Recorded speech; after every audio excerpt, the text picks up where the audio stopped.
So, you see, Granny Jahiet was a mercenary when she was younger. She just talks like that out of habit. She's not trying to scare the children on purpose. Oh, there I go again. Always talking about my own things. Do you maybe have anything you want to share? It's okay if you don't. You could also just talk about what you think of me? Oh, I think you're an incredibly strong and thoughtful young woman. You'll meet many amazing people and live a very happy life. You won't miss someone like me. Huh? Are those your friends over there?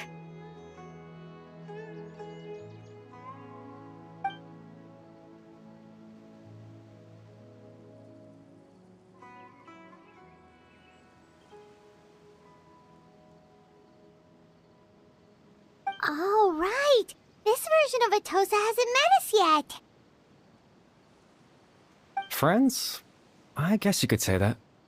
It must have taken them a lot of effort to find me.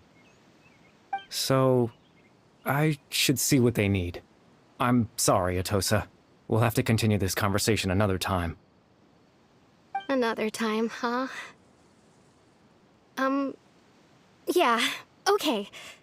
I'll head back to the village then. Talk to you some other time.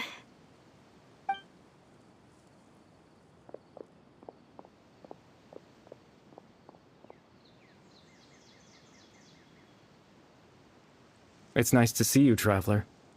I believe this is the first time we've met.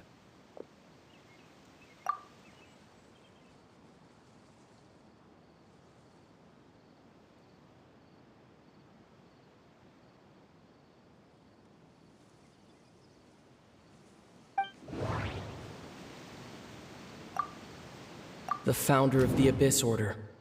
The man who broke the curse of immortality. Dane's brother, one of the 5 sinners of Conria. Dane's brother, one of the 5 sinners of Conria.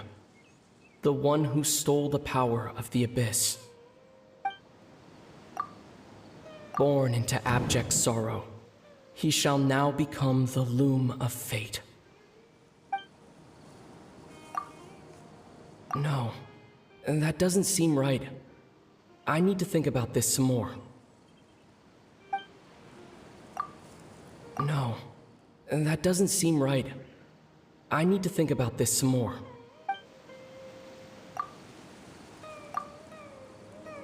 You're Kari Bear Alberic. Oh. You know me? That's quite the surprise. I don't believe I've met you before. Oh, I see. It was the memory, wasn't it? Your sibling's memory. You saw the me from back then. This is Atosa's memory. I came here to say goodbye to her. But I suppose I'll just leave her a message instead. Come, let's find somewhere else to talk.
I suppose you could call it the realm of my consciousness.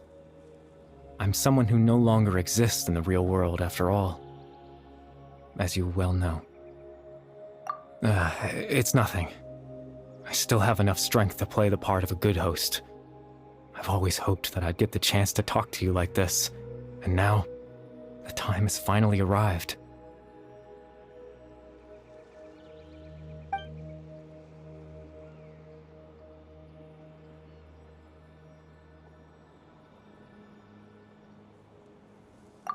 Extreme sorrow and pain, hope and regret coursing through your veins, and a degree of abyssal power that defies comprehension. Father told me that once I possessed all those elements, I would become the loom of fate. But, despite his intentions for me, I never truly became the loom of fate. I was merely used as a means for its construction. In truth, I died the moment I set everything in motion. The person you see before you now is nothing but a remnant of consciousness left over within the loom of fate.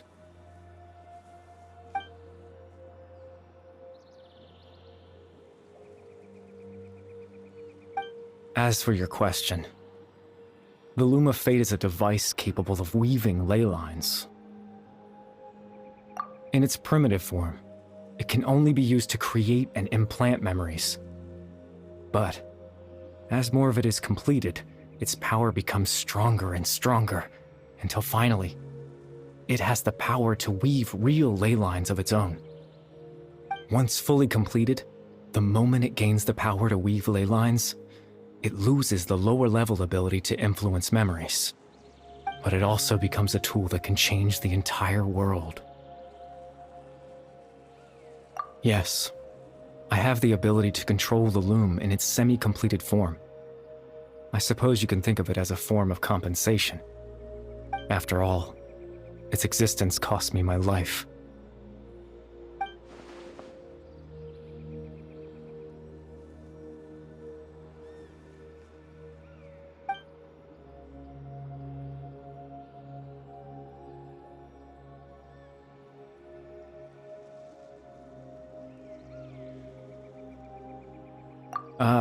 That.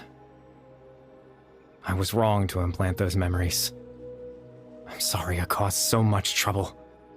Not only for everyone in the village, but for you as well. I just wanted them to feel like I once existed in this world. As if I had a chance at life.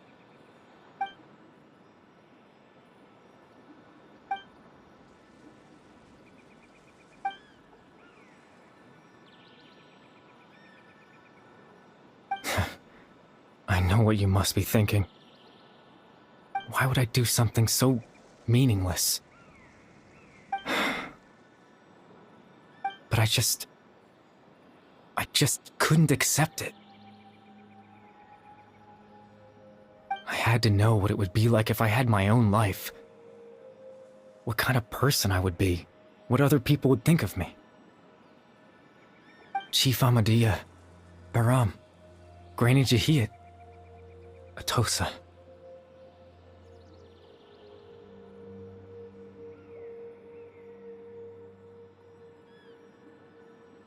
What would it be like if I could live alongside them? No cataclysm, no curse. Just a quiet life in a peaceful village. I was curious, so I selfishly tried to have my own life. Even if that meant piecing together the version of myself that could have been. One memory at a time. I know it sounds stupid. After all, my life ended a long time ago. Any chance at living was stripped away from me when I was 8 years old. My consciousness left to mature in an illusory world of nothingness. Even the form you see before you was nothing but an invention based on my father's appearance. An imagined version of what I would look like if I had the chance to grow up.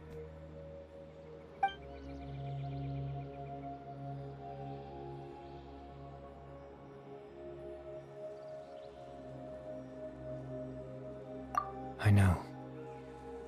But there's nothing I can do to make them find me. If I could exist in the real world, I would return without a second thought and surprise them with the suddenness of it all. But, well, that's not possible for me.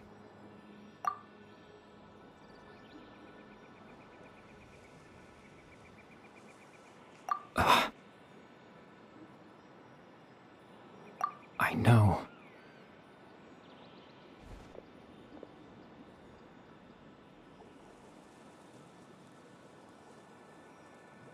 Captain Dainsleif. Twilight's sword, you mean? No need to meet up with him. Things should already be settled on his end. Exactly.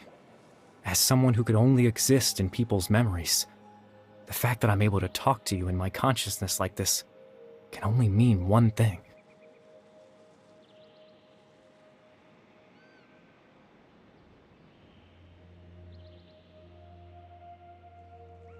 The Loom of Fate has already been completed.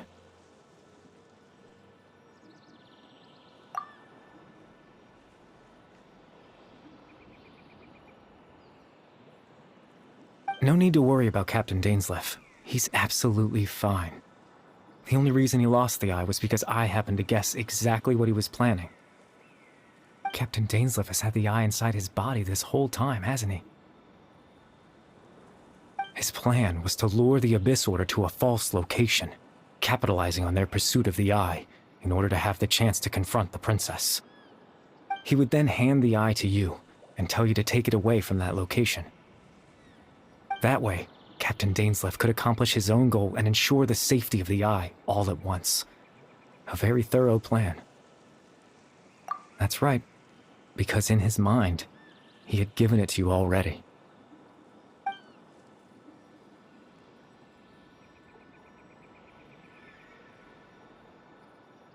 Before you two entered that false location. Traveler, wait.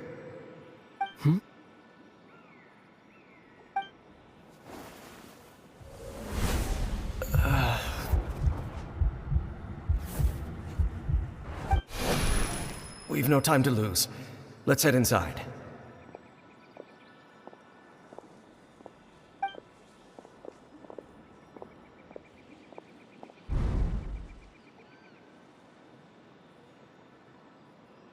That was when I implanted the memory of him handing you the eye. Given the tense situation at that time, Captain Dainsleif failed to notice anything out of the ordinary, and took that memory to be real. I'm sorry, Traveler, but I needed the Loom of Fate to be completed. And to do that, we had to retrieve the eye.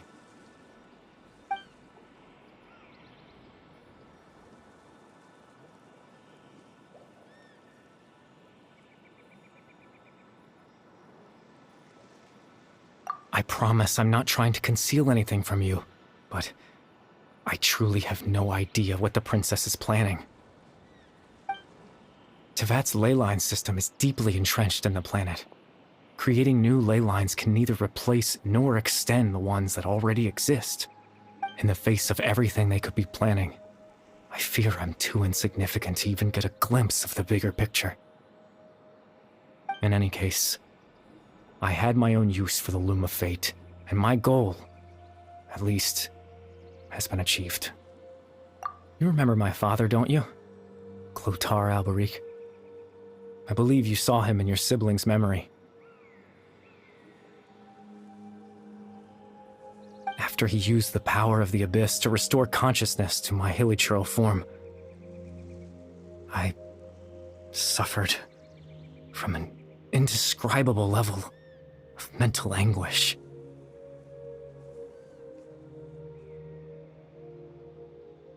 To comfort me, my father told me a story, that this was a fairy tale world where I had to take on the form of a little monster. that story managed to dispel my fears, even if just for a moment. My goal was simple: to use the Loom of Fate in its near-completed form, when its ability to create memories was at its strongest, to implant a specific memory into the minds of the Hillagirls.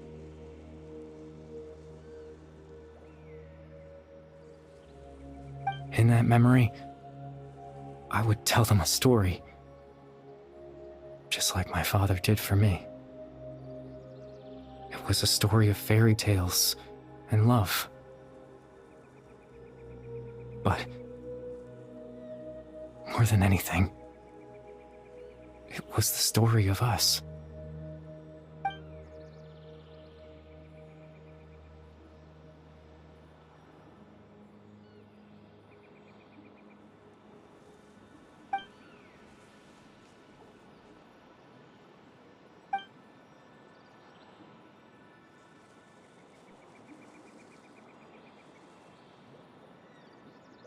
I can't change the world. Not when I lost the very right to exist within it. Implanting those memories, that was the most worthwhile thing I could offer. All that's left of my existence is a wisp of residual consciousness tied to the Loom of Fate. In truth, that trace of my consciousness should have dissipated long ago. My goal was the one thing that allowed me to hold on all this time.